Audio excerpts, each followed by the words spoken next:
या एकादशी महात्म्य। माघ मास के शुक्ल पक्ष की एकादशी। भगवान श्री कृष्ण बोले, हे अर्जुन, माघ मास की शुक्ल पक्ष एकादशी का नाम जया है। इस एकादशी के व्रत से मनुष्य भूत प्रेत पिशाच आदि की योनि से छूट जाता है। अतः इस एकादशी के व्रत को विधि पूर्वक करना चाहिए। हे अर्जुन, मैं एक पौराणिक कथा कहता हूँ, उसे सुनिए।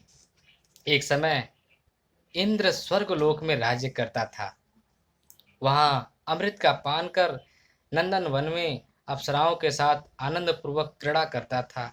एक समय इंद्र अपनी इच्छानुसार अप्सराओं के साथ रमण कर रहा था। उस जगह गंधर्व गान कर रहे थे।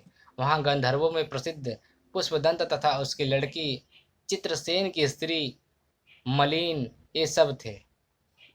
उस जगह मलिन का लड़का पुष्पवान और उसका लड़का माल्यवान।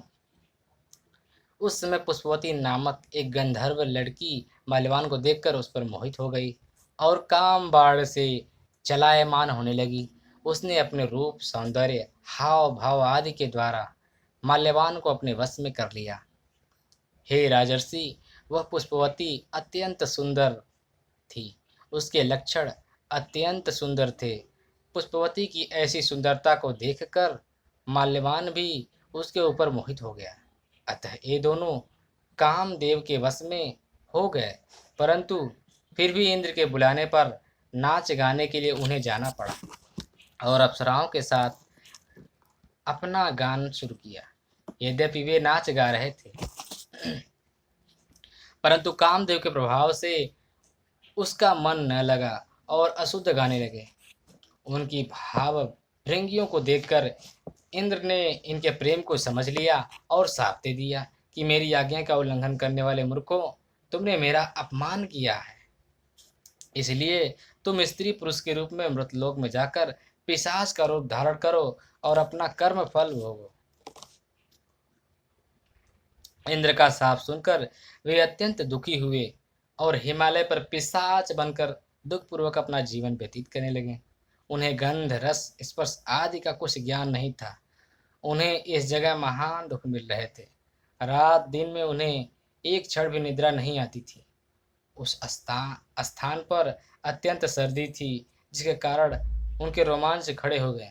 उनके दांत भी सर्दी से कटकटा रहे थे।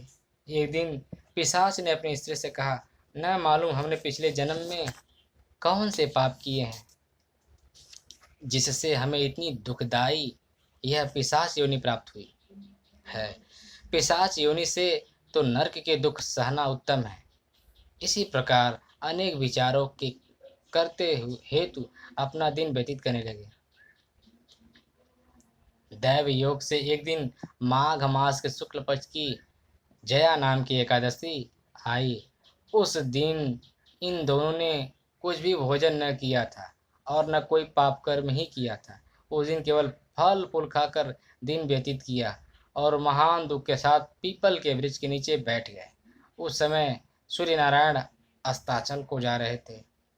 वह रात्रि इन दोनों ने एक दूसरे से सटकर बड़ी कठिनता से काटी।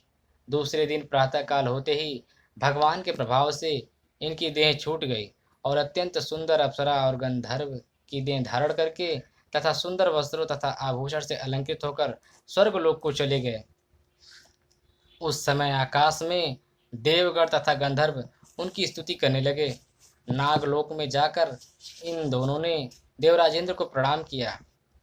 इंद्र को भी इनका अपने प्रथम रूप में देखकर महान आश्चर्य हुआ और इनसे पूछने लगे कि तुमने अपनी पिशाच देह से किस प्रकार छुटकारा पाया, सो सब कहो। इस पर माल्यवान बोले कि हे देवेंद्र, भगवान विष्णु के प्रभाव तथा जया एकादशी के व्रत के पुण्य से हमारी पिशाच योनि छूटी है।